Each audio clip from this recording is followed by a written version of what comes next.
So, Congressman, thanks for doing this. Oh, great to be here with you. Thank you. So what are some of the issues that conservatives are worried about right now in 2018? Yep. Well, you got a confluence that they all kind of fit together under the budget, right? So we had a continuing resolution and a continuing resolution called the CR. And the bad thing about those is that we're basically still living under Obama policy, right? So you have 12 appropriations bills. Republicans can put policy in all of those 12 appropriations bills, and we haven't passed that. The House did, actually. The Senate has had 100 days and they haven't got there.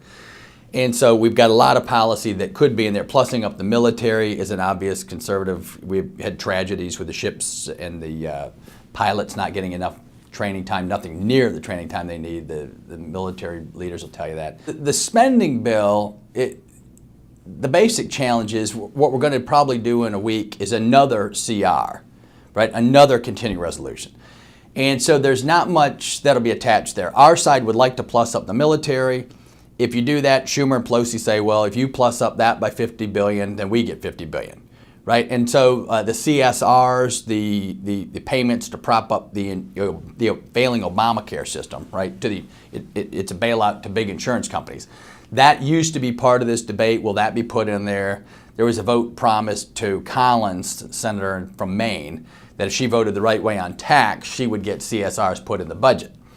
And so that was on the side. That's still coming down the pike somewhere, right? And so the very firms that created this insurance boondoggle and failure, we're going to prop up, right? They're making $2 billion each in profits. We're going to do CSR payments to bail them out. So the American people don't like that. But those are the basic parameters. And then you also have the storm payments, right? So Florida, Texas, Puerto Rico, et cetera. And that's in the $100 billion range. And this is all on top of a deficit that's already at 666, right? Bad number. So 666 billion, approaching $1 trillion, plus 100 billion, plus 100 billion, right? And you're at about $1 trillion in deficit. And so the budget isn't as significant right now. It's when we come back in March, we'll probably do a CR till March. Then we're going to try to do the big budget again. Then all of it will come into play. And you heard earmarks come up yesterday, right? And so try running earmarks is when you offer someone a bridge over in their county if they'll vote for the total budget, right? So it's a payoff system. And just go to the Midwest, right? The key states from Bernie, we just had a revolution, right? From Bernie all the way through Trump, Ohio, Michigan, et cetera, Pennsylvania, and ask those folks if they're in favor of earmarks and more boondoggles, right? The whole election was just a total repudiation of crony capitalism. The biggie coming up, obviously, is DACA, right? That's the issue. And Paul Ryan, to his credit, has promised that issue will not be attached to must-pass legislation, meaning it won't be attached to a budget or a CR, et cetera. And he promised it will require a majority vote out of the House conference. So that's pretty good, but we've got to hold. So we've been playing team ball on the CR, all Republican votes for the first time in years. But DACA is going to be the challenge. And so yesterday the president had a bipartisan meeting, and there's the Democrat language in the Senate, the Republican senators are not holding too strong. The language here, they want a limited deal, which means trading one thing for one thing, right? So DACA for one thing, and that doesn't work, right? So DACA, for the folks who don't know the basic numbers, it's about 800,000 just for the kids. But then when you multiply that by 3 or 4 with chain migration, right, where you can have unlimited extended family members come in. And so folks that come in from south of the border, and I always qualify, all fine people, right, Christians, children of God, that's not the issue. This is just rational policy for your country that we're talking about, right? So 800,000 DACA times 4 is 3 to 4 million people. And on top of that, the latest numbers out of CIS study, in 2016, we allowed in 1.8 million legal and illegal last year. In 1 year, 1.8 million. So that's 2 million plus 4 million, that's 6 million people. And we've got a bank shot coming, a double bank shot, because we also want to do welfare reform. So Paul Ryan is a genius on welfare reform. So this is all good, going way back, right? Robert Rector and Heritage and all this kind of thing. But the confusing thing there is we're going to take able-bodied people, right, that have left the workforce, So they're not even counted in the unemployment rate anymore, right? So the unemployment rate is very low. It's 3 or 4. But it would be 8 if you counted these folks, right? 20 million people that have left the labor force. They've been displaced by something. So now immigration, we've got 6 million people coming in 1 year, displacing American workers, right? And we're going to do welfare at the same time, trying to get those people that were just displaced back in the workforce. And so it's just a colossal problem, right? We basically have to fix all of this, right? You've got to have rational immigration policy, and education policy would help a lot, right? If our K-12 kids knew what a business is by the time they graduate, maybe that would help some of this. But just to go in the weeds a little bit more on that immigration piece, right? The solution, therefore, is you have to end chain migration. The DACA issue is hugely charged, especially for the conservatives. President Trump ran on that. I ran on that, made promises to people. They're expecting we come through on it. And it does affect, right? It basically comes down to a cheap labor kind of debate, right? Where cronies and special interests want cheap labor, and the rest of the country has to foot the bill for everything, right? If you've got folks coming in and they have access to the education system and English as a second language, and all welfare payments, right? People are eligible for about $40,000 in federal welfare. If they have 2 kids in school, that's $26,000 a year for 2 kids just for 1 year. Who's paying the bill? And the answer always is, you are, the taxpayer, right? So the cronies get the cheap labor, their profits go up, that's true, but who's paying the social bill? And the answer is the middle class and the taxpayer. Are members talking at all about the escalating violence out there that the left is showing, whether it was the shooting that Steve Scalise was involved in, or Rand Paul issue, or others? Are members talking about what's going on in the country? No, and I don't understand that. I don't understand why we don't describe reality, because the news media, right, the mainstream press, doesn't cover reality. I had a town hall at a church in Chesterfield. 700 activists, all from the left, with red and green cards, organized clearly. I told the press this was organized, and they said, how the press writes in the newspapers, you're putting down your own constituents. And I said, no. You missed the green and red cards made up, and scripted things across the front row. And you missed that they were lobbing F-bombs and swear words at the preacher in the church when he offered the prayer. And we couldn't complete a sentence without getting booed and shouted down. I said, and so the press said, well, aren't you upset with your constituents and the people out there yelling? I said, no, I'm upset at you for not covering the news, right? And so our leadership has to do a much better job, because the mainstream media won't do the job for us, of telling the American people what is going on out there. It is a war. Some of these Antifa groups and whatever, you can just go Google it in 5 seconds and find out who they are. They're being well funded with just horrible leftist ideology. It's no longer liberals, right? I'm a liberal. I'm a classical liberal, right? Adam Smith and Madison are all classical liberals. When I went to Randolph-Macon, the faculty were a bunch of liberals. I like liberals, right? I don't like this new left thing. They are not liberals that regard human rights and decency and the freedom of speech and all the things that classical liberals believe in. So there's a huge split. Our leadership needs to explain this to the American people very clearly, that there's this new thing out here that is very destructive of American culture. It's splitting people along gender, race, along every line they can come up with, strategically, intentionally, and it's devastating our country. That is having the negative impact. We've got to do a much better job on the cultural front. The Judeo-Christian tradition, I think, is obviously the solution to that. That doesn't mean you force religion, but religious tolerance was originated from Madison and Jefferson, a couple people from my district that I'm proud of. So the election in 2016 seemed to be over immigration and sovereignty and borders and changing directions. And now there's unified Republican government in the House and the Senate and the White House. And this isn't exactly what people who voted thought it was going to look like, how sloppy you're describing this whole thing. No, they're rightly very upset, and our leadership needs to do a better job. The one wrinkle is, right, Obamacare was a total faceplant. I didn't like the original bill, right? It was a federal, top-down, huge federal government intrusion again that didn't replace Obamacare. All the regulations stayed as they were. It didn't drive the price down. And so on Obamacare, we fixed that. We made it a little bit better, right? So the price started to edge down. And then the Senate couldn't get to yes on anything, right? Block grants, that bill, any bill, right? And so then the process that characterized Obamacare is called reconciliation. You can do one reconciliation a year. So healthcare was the reconciliation for that year, right? So we had a chance to get that through with just Republican votes. Because then if it's on reconciliation, you don't need 60 right, votes in the Senate. So right. That's the game. Okay. Right. And so that's why people are frustrated. They're not seeing that on every other issue you need 60 votes in the Senate. So on tax, we got our ducks in a row, right? We had 2 from the House and 2 from the Senate, 2 from the White House, all negotiate ahead of time. That process worked out way better. So we got tax through, it was successful. But on all these other issues that conservatives expect wins on, they're not seeing progress. And so right now, and the press is major league responsible for this, right? Yesterday I was in the hall, you go out after votes and the press says, well, the Democrats have 8 votes they need to have in whatever, so they should get their way on DACA. And I said, come again?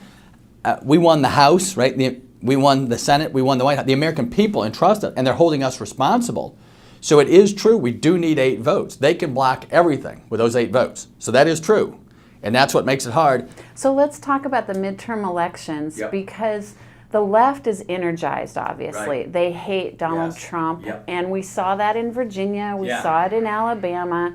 You would think the Republican leadership would be all about getting the base excited Yep. for the Republican Party, but instead what you're talking about are deals with the Democrats Yep. on DACA or amnesty, and spending and earmarks. So what happens if Republican leadership doesn't excite the base for 2018? Right, well, and that is the key going forward. So we've got 11 months, right, until November. And so our lineup right now, we have welfare reform coming up, maybe a small health care fix, right? When you go back into the district, that's still very much alive, right? Every small business is still decimated by health care. Regulations, we've done a pretty good job on. The Trump administration's clearing the deck on that. And then workforce, that's the issue, skilled workforce. And so that, on immigration, that cuts both ways, right? That's a tough one. They can't find enough skilled workers, and that brings up the whole DACA debate, right? So do you import millions and millions of new people that will displace American workers to solve that problem? Or do you say, hey, as a country, we got to do a better job of skilling up our own people, right? And I think most Americans want that latter approach. And so if you're focused on getting on offense, Yep. where the Democrats have stepped in it as far as the mainstream America, what Yep. are the radical things that they're about doing Yeah. that you should be tagging them with? Yeah, well, I wrote a book on the big pieces, the pillars, the 3 pillars that have made this country great, in my view, and most Republicans, are the Judeo-Christian tradition is number 1. Without that, you don't get anything. And so I've had debates with my Democrat friends on the other side of the aisle, right? On Jesuits, fine people, get along with them. We joke all the time, lift weights in the morning together. And they say, well, on immigration, you got to do what Jesus would do. I said, well, that's a fascinating remark. I said, I love it. I said, since we're in agreement on that, can we teach Christianity in K-12 education? Yes or no? Right, to my Democrat friends. Well, they're like, no, that's problematic. Well, you're telling me this is the virtue of our day that matters with respect to immigration, and you can't teach the very principle in K-12 education. That's a problem, right? So conservatives have to do a much better job with the church on some of these issues. Immigration is a perfect issue, right? I get on my blog every day, do what Jesus did or something like this. And just on simple inspection, right? I don't think Jesus went to Rome too often and pleaded for public policy preference, right? I think he said the church can do a pretty good job loving your neighbor as yourself. And so that's huge. The Judeo-Christian tradition, James Madison's from Virginia, went to Princeton Seminary, roughly speaking, where I went, studied Hebrew when he was done, and wrote the Constitution, right? So that worldview informed his writing of the Constitution. So you can't overstate the importance of that tradition to America. And then second, the rule of law. And finally, the free market system. Adam Smith, another moral philosopher out of Scotland, sets that up, right? And so those three together are under assault by the left, right? Go to a Harvard faculty lounge and ask them about the Judeo-Christian tradition, they'll laugh you out of the lounge, right? The rule of law, they'll mock men and women in blue. And the free market system, they think, is some abstraction that had nothing to do with the total success of this country over the last 200 years. And so those are all under attack. Conservatives need to defend them, but they take more than 3 sentences to explain. And right now we live in a media age that is a challenge, right? Trying to explain to people that these fundamentals do matter and getting that across in a way that you can get young people excited and everybody should be excited. So a lot of people think if Paul Ryan cared as much about repealing Obamacare as he obviously did on taxes, he was everywhere and he was pretty enthusiastic, Yep. it would have gotten done. And Yep. on immigration, the election, if it was about anything, was about the wall. So how does the wall fit into that too? So these are two big election things that people are looking for promises Right. made, promises should be kept. Yep. The repeal of Obamacare, right? We've failed on that one, right?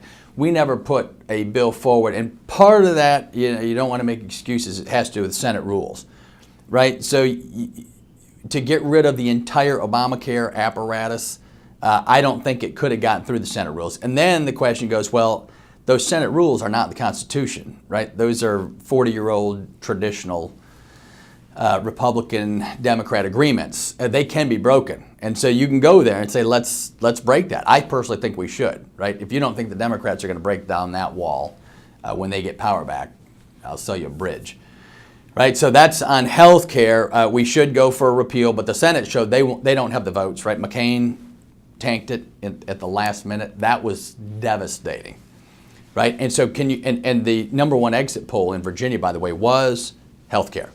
Right, so you're right, promises kept. Not only didn't we keep that promise, but you've got nothing to message on, and the American people are feeling pain from that issue for real, and they want a solution still. So you're right, and then on the wall, right, that was a huge plank.